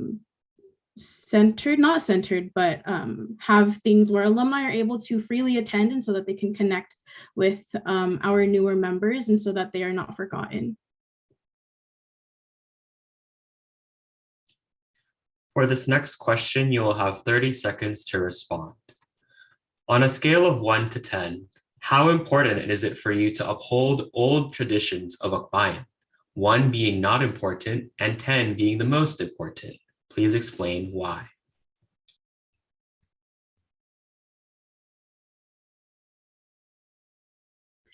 I would say upholding traditions would be a 7 to 8. Just because it is important to remember our roots and to go back to our roots, because of course, once, as I mentioned earlier, we would not be here without the beginnings of Akbayan. However, we are transitioning into a newer generation, and we are of course in an online world as well. So there will be new traditions that would have to be made.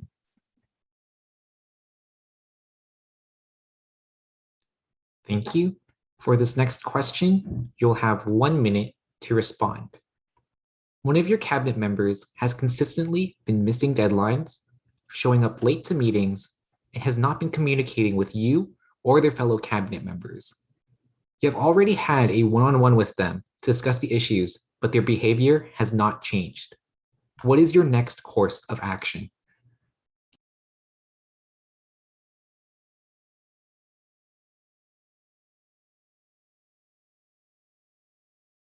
Can you repeat the question again?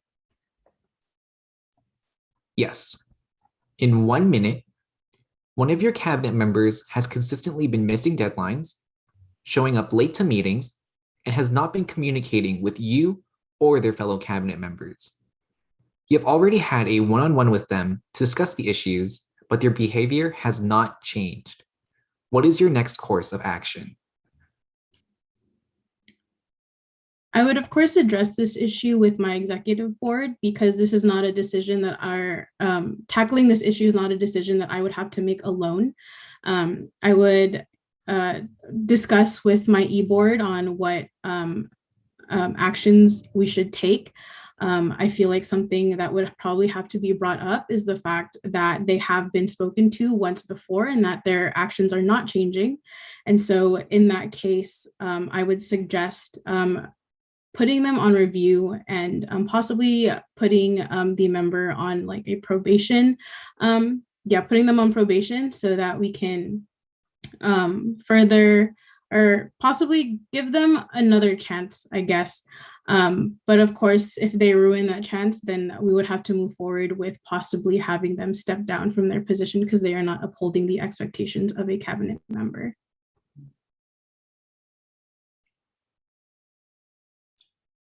For the next question, you will have 30 seconds to respond. Given the mental toll the vice president position will potentially take on you, how will you ensure to take care of your own well-being while also taking care of everyone else's around you?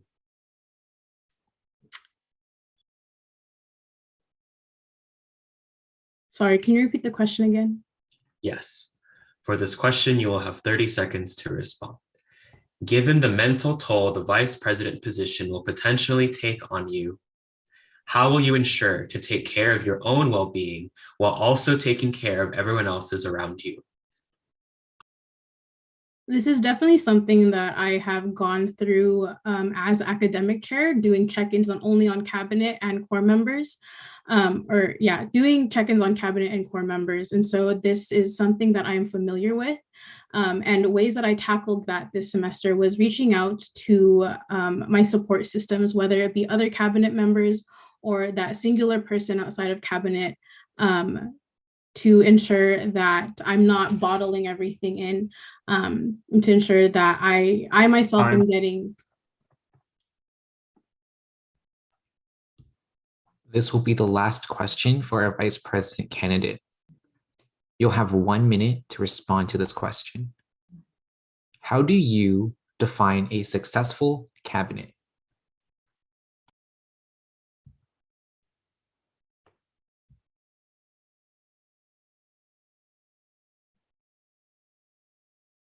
I would define a successful cabinet as a cabinet that works as one unit at all times. I would also say that every individual would have to take into account that they would have to uphold like professionalism and all of that and maintain supporting each other because of course they are cabinet members first before they are their own physicians. However, aside from logistics and work, they're also friends, you know, in that they're able to bond and they're able to make connections with one another. So to summarize, they're able to be with each other in a professional sense, but also be with each other outside of their positions.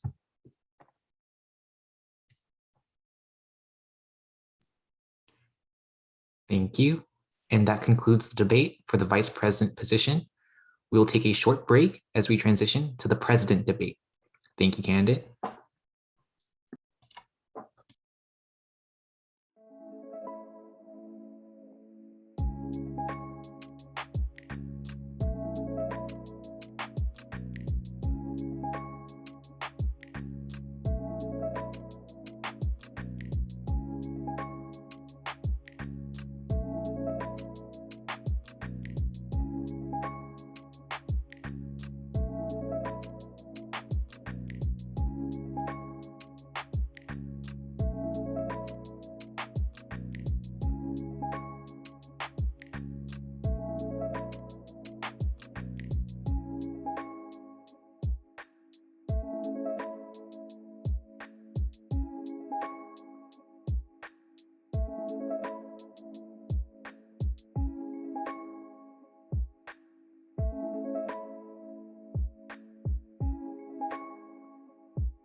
Welcome back, everyone.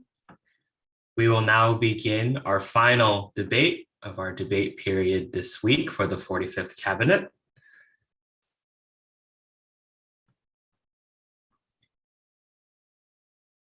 During your debate period, you will be asked a series of questions. Each question has an allotted time for you to respond. AJ Tinio will be the timekeeper and will have cards indicating how much time you have left to answer the question. At the end of your time, AJ will say, time. Once he says this, please wrap up your thoughts immediately should you reach this mark. The time starts when you begin answering the questions. You are welcome to ask us to repeat the question only once. Do you need any clarification on the instructions? If not, we will now begin the debate for the president position. Please introduce yourself with your name, pronouns, year, and major. Good evening, everyone. My name is Anna Verzosa. I am a third-year kinesiology major. My pronouns are she, her, and I'm running for this year's or next year's president for the 45th Cabinet. Thank you.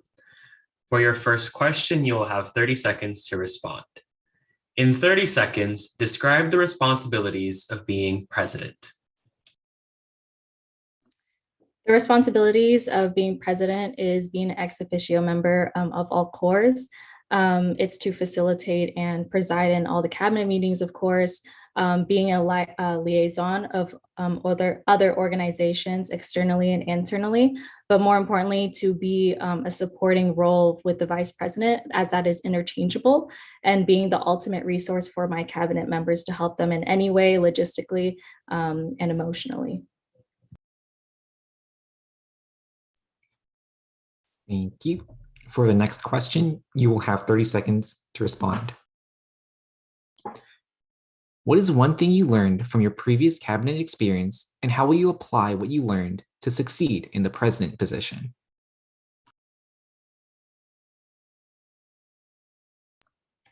I learned that improvement is key, that we're always learning, and I want to utilize this this thing that I learned in a way where we normalize that in a cabinet setting, that what we do as a cabinet, yes, it is to be successful, but we are always learning because we are always going to be flawed, and we're always going to be trying to create an environment that is empathetic. So that's what.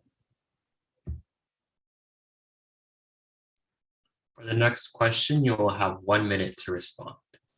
What are your goals for the president position?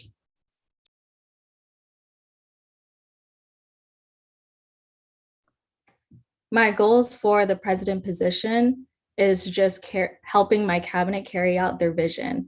I know the word change can be very scary. And in a way, I do want to see a lot of changes, but instead of change, it's more of growth and progress. Progress in means of politically, socially redefining social standards, expanding our networking opportunities, implementing cultural context in everything we do.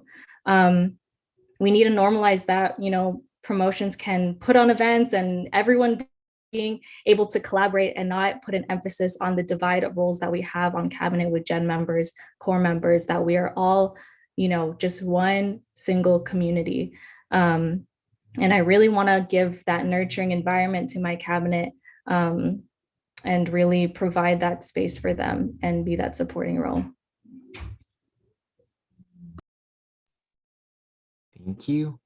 For the next question, you'll have 30 seconds to respond. Describe the characteristics of your ideal executive board. My ideal executive board would be empathetic, communicative, and cooperative. I value these traits a lot because we're all going to have very different stances and opinions, and I want to encourage that. But we all have one goal, and that is to create a community, create a strong bond with everyone, and make everyone feel like they have a place in this organization. And we can't be successful. For this question, you'll have 1 minute to respond. Recently, the university has approved the formation of an APITA Center in the coming years. Given that Akbayan is known to be home to a large student population here at SJSU, what are your plans to use this platform to advocate for the needs of APITA identifying students within and outside of our organization? Can you please repeat the question? Yes. You have 1 minute to respond to this question. Recently, the university has approved the formation of an APITA Center in the coming years. Given that Akbayan is known to be home to a large student population here at SJSU, what are your plans to use this platform to advocate for the needs of APITA identifying students within and outside of our organization? I believe that, yes, it is my responsibility to advocate for them, but it's also my responsibility to encourage the rest of my cabinet members to advocate for them in every position that they do. Because in every position that is presented in cabinet can all be utilized to advocate for their needs, to understand what their needs are, how we can play a role as an ally, and how they can play a role as an ally to us. So really advocating, spreading that awareness to my cabinet, and also using my own personal platform to collaborate with VSA, Hong Kong Student Association, and APITA Task Force, all the cultural organizations, collaborating events, and doing such things that bring a more close unit to our community to really strengthen the bonds. For this next question, you'll have 1 minute to respond. Akbayan has been known to plan their events much in advance, giving little room to collaborate with other organizations. What is your stance on collaborating with other organizations, and how do you plan on putting this stance into action if elected?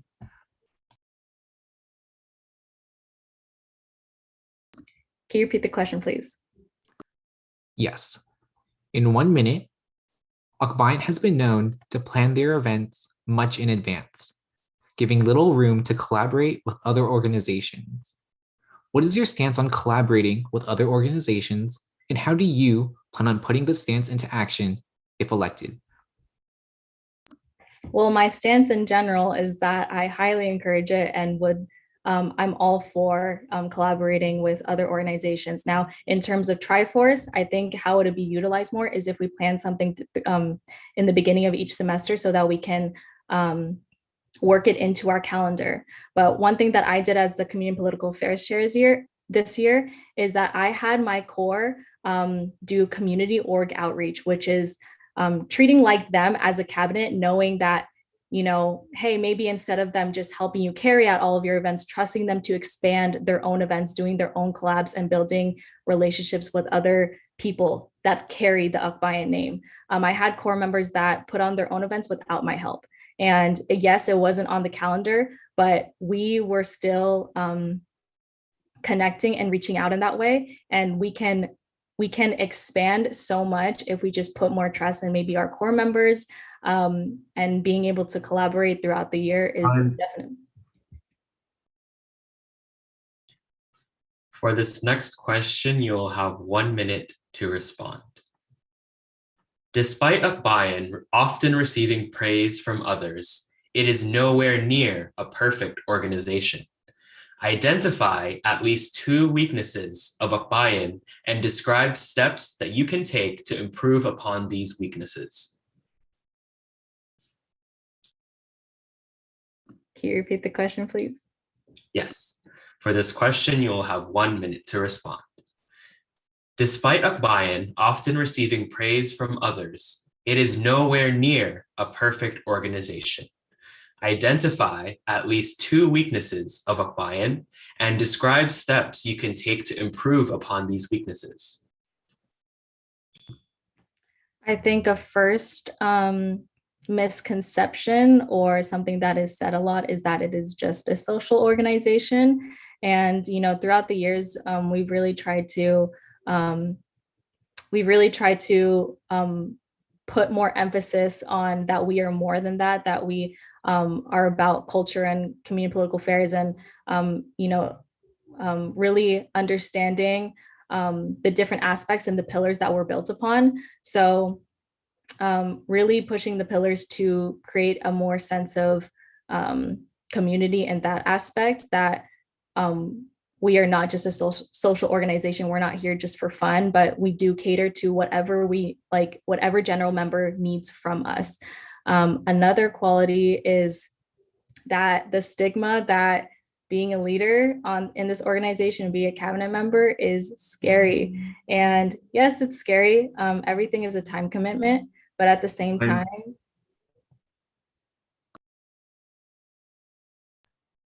for this next question, you'll have 30 seconds to respond. On a scale of 1 to 10, how important is it for you to uphold old traditions of Akbayan? 1 being not important at all, to 10 being the most important. Why?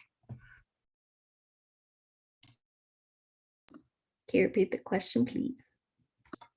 Yes. In 30 seconds, on a scale of 1 to 10, how important is it for you to uphold old traditions of Akbayan, with 1 being not important at all, to 10 being the most important, and explain why? I'm going to give it a solid 7. My reason for this is because, yes, it's important to know the history and how our cabinet and how our organization was built upon. The foundation of it is very important to know that. But at the same time, in society in general, we're always progressing and we're always changing. Like I mentioned a while ago, change is normalized, and that growth and time.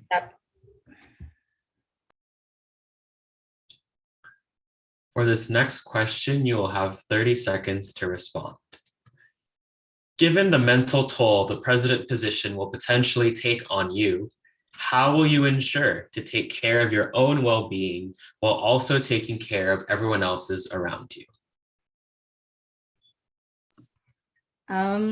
I already learned this being on cabinet this year, and yes, being president is a totally different position, but setting aside time for just myself, and knowing that that time is essential so I can be of use to other cabinet members, so that I can be at my best self and be at my best strengths for the organization. So really taking the time to reflect on my needs, making sure that I have everything I need to be fulfilled.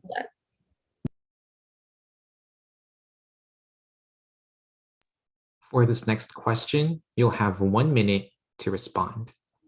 How do you define a successful cabinet?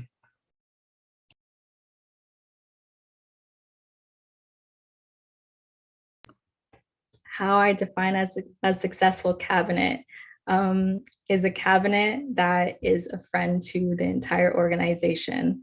That's what we're here for.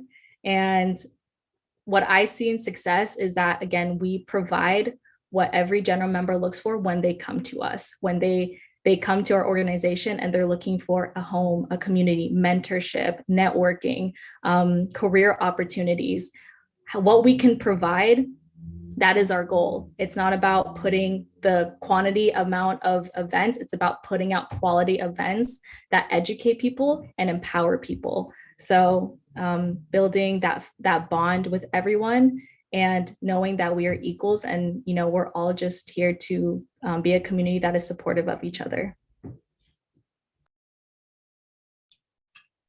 This is the final question for the president debate this evening. You will have 1 minute to answer this question. Where do you see AkbayanSJSU in 5 years?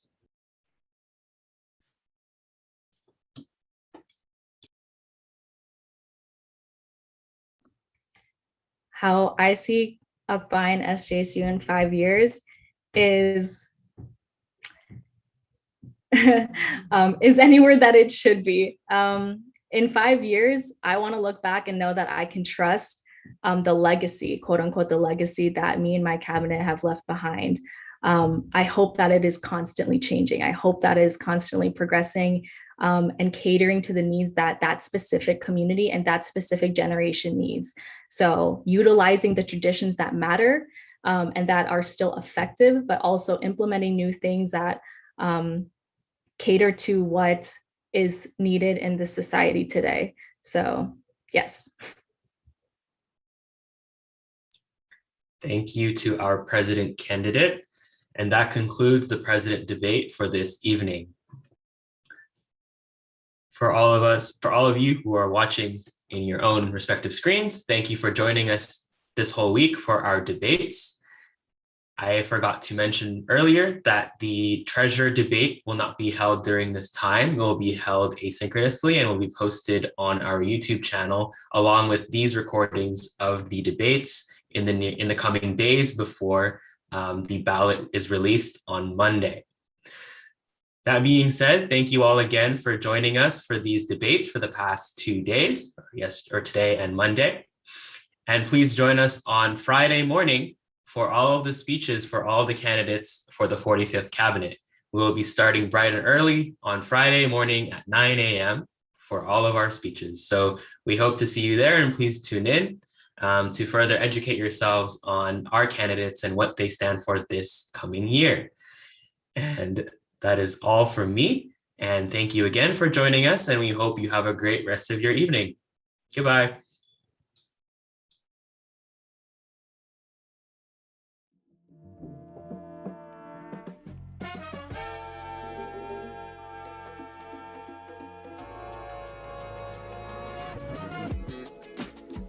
Okay, I'll leave. Bye.